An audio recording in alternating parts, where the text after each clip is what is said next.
Hey Alexa, when is the best time to buy a motorcycle? The best time to buy a motorcycle is during winter, especially from October through February. That's all the permission I need.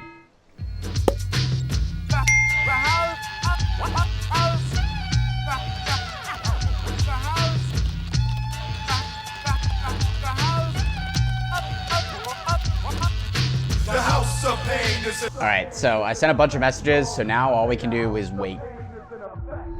Alright, so it's the next day, and I think we found the one, but first we gotta see if we can agree on price. Now, while I really want a new gas bike, I don't exactly have the biggest budget for it. So the bike we're looking at is gonna be a used, older bike. All right, y'all, we scooped up the homie Brandon and OG on the channel. This reminds me of when, like 5 years ago, we went and drove, bought my first bike against my parents' will. But we'll be there to stay. You see how it looks? New bike secured. That's right, I bought a 30-year-old motorcycle off Marketplace, a Suzuki DR650.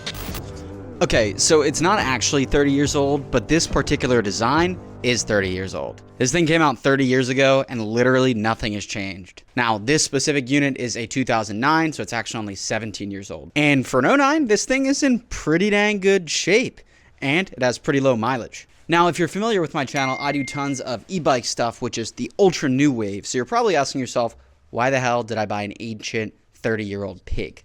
Well, you inquisitive little chap, this year I've just gotten so caught up in continuing to try all the new stuff, and I've been finding myself kind of forgetting the whole point. And what's the best way to revitalize the passion that started this whole channel? A good old-fashioned dirt bike.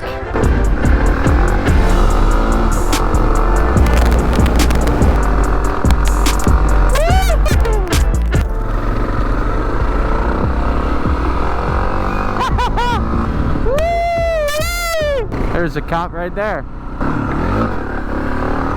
Now guys, I truly got this bike just for myself. I wasn't really necessarily even planning on making any videos on it, so take this video as the feeler. If you guys are interested in this, definitely let me know. I'll post a video. If not, this is purely for my enjoyment. Now, this isn't a takeaway from the fact that I'm still going to be making all my e-bike videos. Still love the e-bikes, but I was missing the brag, man.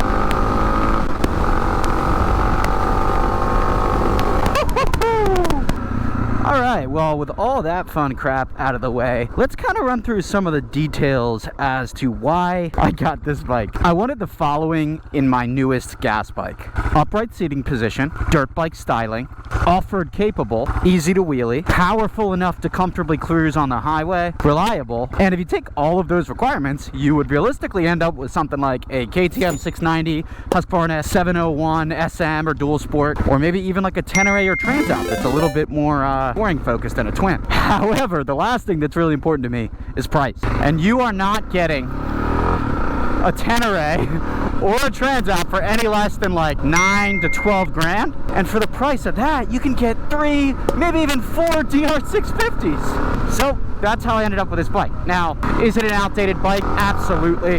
Can it still do everything that I want? Also, absolutely. The one elephant in the room is probably the fact that this is a carbureted bike, which typically I would steer away from, but so far it seems to be running great, and I think if you just have a little bit of know-how, a carburetor should work fine. It's not better than fuel injected, but it is a very simple machine. So yeah, I've always had a weird kind of soft spot for DR650s and DRZ400, just because I grew up watching videos on them. I'm such a wheelie worm right now on gas bikes, it's crazy. But yeah, I grew up watching these bikes, so I've always kind of wanted one, even though they're maybe outdated now, or definitely outdated.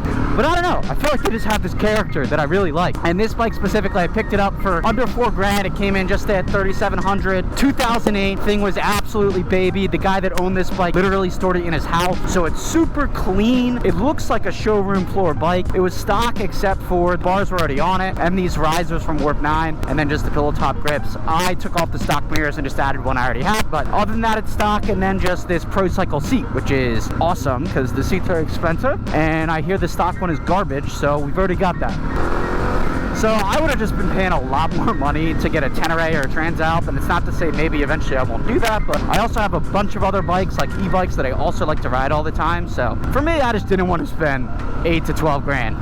Now, if you're big into this scene, your next question would be maybe why the DR650 over a KLR 650 or the XR 650? To be honest, I was kind of considering all of them. The best part about a new KLR would have been that it was fuel injected. DR is 100 pounds lighter than the KLR. It doesn't have fairings, but it does look more like a proper dirt bike. Been around for 30 years, so is the KLR, but this just has so much aftermarket support. I don't know, I just think it looks more like a dirt bike. It performs more like a dirt bike. I just like the way it looked. The old wheelie spot. Last bike I had that I was doing wheelies on was my Grom. I sold that like 6 months ago. Grom was short-lived, unfortunately, but this thing I have so many plans for. I have things I want to do to it as far as mods go. I want to wheelie it, obviously, get good at wheelies, and I also want to do some long-distance trip, maybe some off-road, BDR. We also might supermoto it eventually, so we'll see what happens, but let's try first gear, little wheelie. Nice. Ooh, neutral bomb. Let's do second gear. Yeah, so we're gonna have to get comfortable. I mean, it's still really cold here, but as the weather warms up, I'm gonna be riding this thing every single day. I'm so excited. There's something to be said. The fact that this is a 30-year-old bike definitely has its downsides. The fact that it's carbureted, you know, you prefer fuel injection, but for what she is, man, a highway machine, a wheelie machine, an off-road machine, an ADV machine, you can take this, it's like a blank canvas. You can make it whatever you want. There's a good chance I might supermoto it, I don't know, but I'm just so excited to have it and to ride it literally anywhere. And we're still sticking to the dirt bike theme. Some more first gear. First gear feels nice. Not the smoothest for wheelies. Oh, this thing's gonna be a riot, dude. When I drove this thing home, I rode it home 2 hours on the highway from Maryland, and dude, I was cruising. Averaged a speed of around, I'd say 85, 90. It was good. The only bad part was wearing this dirt helmet on the highway. I had to take the beak off because my head was like place. Once it was off, she ran like a top. But I'm surprised. I didn't expect first gear to feel so smooth. Yeah, we'll have to get used to the throttle curve and everything. Like I said, I'm a gas bike worm right now. We'll get there though.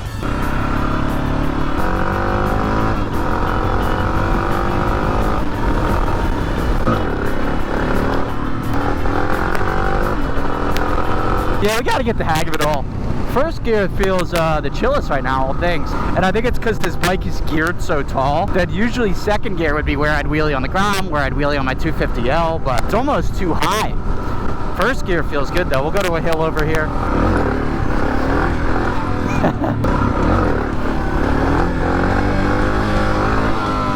Chasing her out.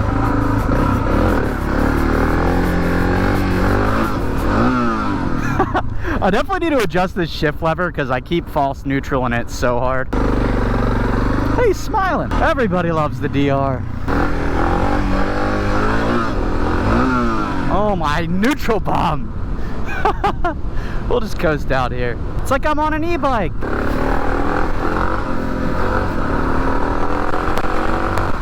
Oh, the other thing I do want to show you guys real quick is highway capability. So we'll go hop on the highway real fast. Now it does only have 5 gears, which not ideal, but it's got enough torque that you don't really necessarily need a 6th gear. I mean, you're always going to be looking for a 6th gear. 6th gear in general is like overdrive for most bikes, but it's nice when you're on the highway. It gets the RPMs down a little bit. However, this thing is geared in such a manner that it can cruise on the highway in 5th gear, so, and not feel horrible. So like I said, I drove it 2 hours, but we'll get on the highway right now. Come on, forward. This dirt bike helmet just sucks on the highway. 90, 95. Woo! I can't see! Enough passing power. Helmet just getting whipped by the wind. My apologies, you guys probably couldn't hear shit. But yeah, totally capable on the highway. I don't feel like I'm gonna rattle away into nothingness, nor does the bike feel like that. Now you gotta be careful with like really big wind gusts, because that will get blown around, and it's just natural. It's a 360-pound bike. It's heavy for a dirt bike, sure, but for the highway it's pretty light, all things considered. But she does just fine. I used to ride my 250 on the highway, and that was pretty windy too, but dude, it's doable. Just avoid big trucks and keep your head on a swivel and you'll be all right. You'll be a-okay. Anyways, guys, I'm going to show you the bike one last time. Hope you enjoyed this video. Don't forget to like, comment, and subscribe. Let me know if you like the content on the DR. Otherwise, I will see you very, very soon. More videos to come. Peace.